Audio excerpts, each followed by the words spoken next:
നമസ്തേ, സ്വാഗതം ബീട്രൂൺ ഓർഗാനിക്സിന്റെ 146ാമത് എപ്പിസോഡിലേക്ക്.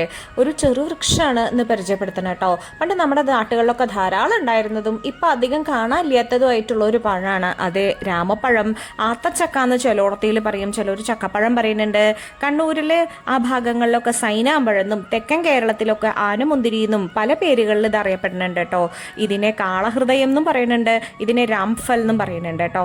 ഇതിന്റെ കായും വിത്തും വേരും എലി ഒക്കെ ഔഷധ ഗുണമുള്ളതാണ്.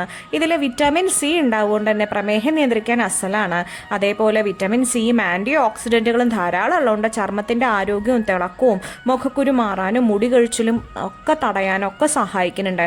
ശരീരഭാരം കുറയ്ക്കാനായിട്ടും ഡയറ്റ് കൺട്രോൾ ചെയ്യുന്ന ആൾക്കാർ, ആരോഗ്യകരമായ ശരീരം വേണമെന്നുള്ള ആൾക്കാർക്ക് നമുക്ക് ഉപയോഗിക്കാവുന്നതാണ്. ഫൈബർ ധാരാളം ഉള്ളതുകൊണ്ട് തന്നെ വിശപ്പ് അധികം ഉണ്ടാവില്ല കേട്ടോ. കാൽഷ്യം, മഗ്നീഷ്യം, ഫോസ്ഫറസ് ഒക്കെ ധാരാളം ഉണ്ടാവുകൊണ്ട് എല്ലുകൾക്കും സന്ധികൾക്കും ബലം കൊടുക്കുന്നുണ്ട്.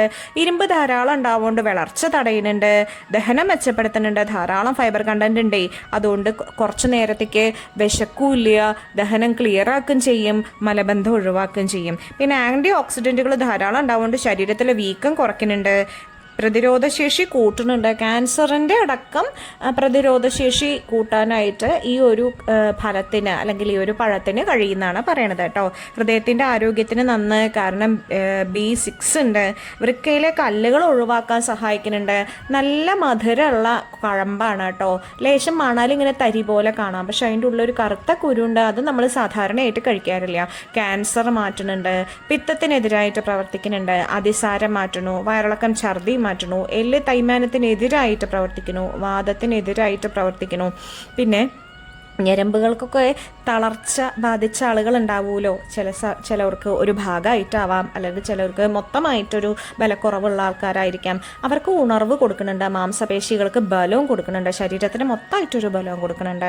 ഇതിൽ ശരീരത്തിൻ്റെ വെള്ളത്തിൻ്റെ അളവ് ക്രമീകരിക്കുന്നുണ്ട്.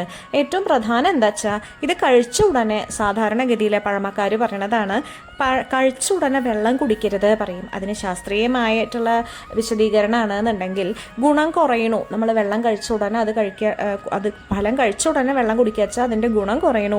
പോരാത്തതിന് ഇതിൻ്റെ കണ്ടന്റ് രാസഘടകങ്ങളായിട്ട് പ്രവർത്തിക്കുമ്പോൾ ചിലർക്ക് വയറുവേദന വരാനുള്ള ഒരു സാധ്യത ഉണ്ട്. അതുകൊണ്ടാണ് നമ്മൾ ഇത് കഴിച്ച ഉടനെ വെള്ളം കുടിക്കരുത് എന്ന് പഴമക്കാർ പറയുന്നത്. ഇനി ഇതിന് ബന്ധുവായിട്ട് മറ്റൊരു പഴമുണ്ട്, സീതപ്പഴം. അതുമായി പിന്നെ